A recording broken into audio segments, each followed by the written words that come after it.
सोचकर देखिए कि कैसी होगी वो दुनिया जहां दिल्ली में बैठा हुआ डॉक्टर लद्दाख में किसी पेशेंट की सर्जरी कर सके, जहां ट्रैफिक लाइट से खुद डिसाइड करे कि कब उन्हें रेड होना है और कब ग्रीन, और इंटरनेट इतना फास्ट चले कि घंटों की मूवी कुछ ही सेकंड्स में डाउनलोड हो जाए। सुनने में ये किसी साइंस फिक्शन मूवी की तरह लगता है ना?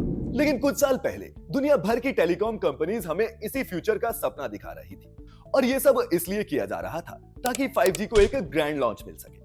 लेकिन वहीं आज 2026 में अगर किसी आम आदमी से पूछेंगे कि 5G से उसकी लाइफ में क्या बदलाव आया है, तो शायद सभी का जवाब होगा कि अब रील्स बिना अटके चलती है, उसके अलावा कुछ नहीं।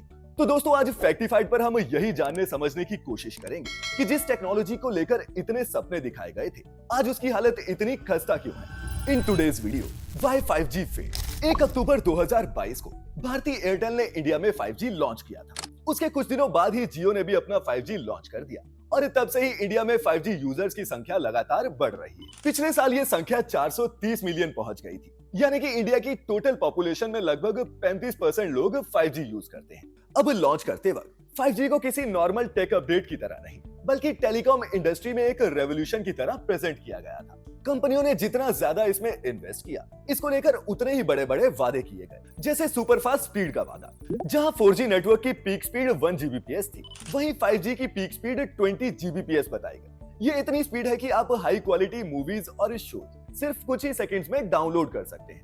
और सच कहूं तो स्पीड वाला ये प्रॉमिस काफी हद तक पूरा भी हुआ है। ओपन सिग्नल की 2026 की एक रिपोर्ट बताती है कि इंडिया में टॉप डाउनलोड स्पीड 107 Mbps की है, जो एक नॉर्मल यूजर के लिए काफी इंप्रेसिव है। और दोस्तों, जब हम पिछले कुछ सालों में 5G की जर्नी को एनालाइज करते हैं, तो हमें यह पता चलता है कि ये स्पीड ही टेलीकॉम इंडस्ट्री में एकमात्र 5G का योगदान रहा है। एयरटेल के वाइस चेयरमैन गोपाल विट्टल ने खुद कहा था कि 5G has not lived up to its promise globally. उनका कहना था कि अभी तक इसका सबसे बड़ा बेनिफिट सिर्फ इतना ही है कि डेटा अब थोड़ा एफिशिएंट तरीके से डिलीवर होता है। वहीं इसके बाकी के प्रोमिसेस की बात करें तो उन्हीं में सबसे ज्यादा मायूसी देखने को मिली है, क्योंकि लोगों को बताया गया था कि 5G के आने के बाद real time robotic surgery possible हो सकेगी। वादा था लो लेटेंसी का, इंटरनेट पर कमांड देने से उसका आउटपुट आने तक जो टाइम लगता है उसी को लेटेंसी कहते हैं। और 5G को लेकर वादा किया गया था कि ये टाइम 1 मिलीसेकंड से भी कम होगा, मतलब कि आपके पलक झपकने से पहले ही रिजल्ट आपके सामने होगा। लेकिन रियलिटी में modern 5G standalone networks ideal condition में भी सिर्फ 10 से 15 मिलीसेकंड्स तक की लेटेंसी ही अचीव कर पाते हैं। पर यहाँ भी एक प्रॉब्लम है, और वो ये है कि ज्यादातर यूजर्स अभी भी प्योर 5G पर नहीं, बल्कि NSA यानी कि नॉन स्टैंडअलोन नेटवर्क से कनेक्टेड है। मतलब कि वो आज भी पुराने 4G इंफ्रास्ट्रक्चर का ही यूज करते हैं, जिस वजह से उनके नेटवर्क की रियल वर्ल्ड लेटेंसी 30 से 50 मिलीसेकंड्स तक पहुंच जाती है। और ये 4G इंफ्रास्ट्रक्चर पर डिपेंडेंसी ही 5G के फेलियर का सबसे बड़ा रीजन है। इंफ्रास्ट्रक्चर दरअसल 5G नेटवर्क हमारे फोन या कंप्यूटर के ऑपरेटिंग सिस्टम के अपडेट से बिल्कुल अलग होता है। ऐसा नहीं है कि इसे फोन में इंस्टॉल कर लिया और 5G चल गया, बल्कि इसके लिए चाहिए होता है 5G टावर्स का एक पूरा जाल, जो एक दूसरे के पास पास ही इंस्टॉल किए जाते हैं, क्योंकि इनकी रेंज ज्यादा नहीं होती। किसी एरिया में 5G कनेक्टिविटी देने के लिए न सिर्फ दर्जनों सेल टावर्स को हनीकॉम जैसे ओवरलैपिंग पैटर्न में डिप्लॉय करना पड़ता है, बल्कि इन सभी टावर्स को ग्राउंड फाइबर से कनेक्ट भी करना पड़ता है। ये 5G टावर पहले जैसे स्टैंडअलोन स्ट्रक्चर्स नहीं होते, साइज में छोटे होने के चलते ये खंभों या फिर छतों पर भी इंस्टॉल किए जा सकते हैं। और यही नेटवर्क ऑफ टावर्स हमारे शहरों में अभी तक मिसिंग है। अब ऐसा भी नहीं है कि टेलीकॉम कंपनीज नहीं चाहती कि उनका अपना 5G नेटवर्क हो, बट प्रॉब्लम ये है कि इसमें बिलियंस ऑफ डॉलर्स की इन्वेस्टमेंट लगती है, और ऑलरेडी 6 लाख करोड़ के कर्ज में डूबी हुई टेलीकॉम इंडस्ट्री के लिए ये पैसा लगाना आसान नहीं। इसी कारण नेशनल ब्रॉडबैंड मिशन के तहत फाइबर और टेलीकॉम टावर्स डिप्लॉय करने का जो टारगेट सेट किया गया था, वो अचीव नहीं हो पा रहा। जियो इस रेस में सबसे आगे है, क्योंकि उसने शुरुआत से ही कोर 5G नेटवर्क बनाया, जबकि बाकी कंपनीज तो शुरुआत में अपने एग्जिस्टिंग 4G इंफ्रा पर ही 5G चला रही थी। और पिछले कुछ टाइम से ही उन्होंने स्टैंडअलोन 5G इंफ्रा डेवलप करने पर जोर दिया है। इसके अलावा टेलीकॉम कंपनीज को 5G लॉन्च करने की इतनी जल्दी थी कि उन्होंने नेटवर्क को ऑप्टिमाइज होने तक का टाइम नहीं दिया।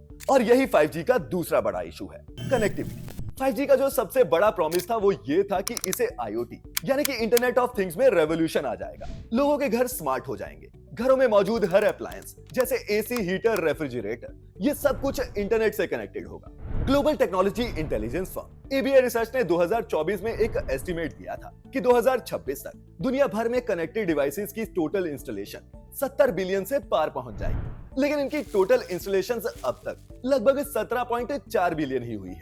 अब जरा याद करो उस वक्त की प्रेजेंटेशन, यूट्यूब वीडियोस जिन्हें देखकर लगता था कि 5G लॉन्च होते ही हम सीधे फ्यूचर में पहुंच जाएंगे। लेकिन लॉन्च होने के बाद ही इसकी सभी प्रॉब्लम्स सामने आने लगी। अगली सबसे बड़ी प्रॉब्लम थी नेटवर्क। अब 5G मिलीमीटर वेव्स यानी कि MM वेव पर काम करता है और इसी से 5G को अल्ट्रा फास्ट स्पीड और लो लेटेंसी मिलती है। लेकिन MM वेव के साथ प्रॉब्लम ये है कि ये ज्यादा दूर तक ट्रेवल नहीं कर पाती। रियल वर्ल्ड कंडीशंस में MM वेव कवरेज लगभग 600 मीटर्स के आसपास ही इफेक्टिव रहती है। इसी वजह से टेलीकॉम कंपनीज को बड़े बड़े टावर्स के साथ साथ हर गली मोहल्ले में स्मॉल सेल टावर्स भी डिप्लॉय करने की जरूरत है ताकि नेटवर्क कंटिन्यूअसली लोकल यूजर्स तक ये सिग्नल पहुंचा सके। लेकिन दोस्तों, रेंज से भी एक बड़ी प्रॉब्लम है इन MM वेव्स के साथ और वो ये है कि ये सॉलिड ऑब्जेक्ट्स के थ्रू इफेक्टिवली ट्रैवल नहीं कर पाते। एक स्टडी के मुताबिक 5G सिग्नल जब एक स्टैंडर्ड कंक्रीट वॉल से गुजरता है तो अपनी 90 से 95% पावर खो देता है।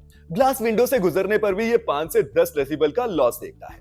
यहाँ तक कि एक पेड़ भी इसके सिग्नल को वीक कर देता है। इसीलिए 5G नेटवर्क घर के बाहर तो अच्छे से सिग्नल देता है, लेकिन वहीं घर के अंदर इसके सिग्नल्स वीक हो जाते हैं। यहाँ तक कि जब हम कॉल करते हैं तो इंटरनेट ऑटोमेटिकली LTE पर शिफ्ट हो जाता है, यानी कि कॉल लगते ही फोन खुद ब खुद 4G पर स्विच हो जाता है और इसी को टेक्निकल भाषा में फॉल बैक कहा जाता है। No specific use case. अब दोस्तों, हर जनरेशन के टेलीकॉम नेटवर्क ने एक ब्रेक थ्रू एप्लीकेशन दिया। जैसे 3G आने से मोबाइल फोन्स पर इंटरनेट पॉसिबल हो पाया। इसके बाद ही लोग फोन पर वीडियो कॉल और GPS जैसे फीचर्स यूज कर पाए।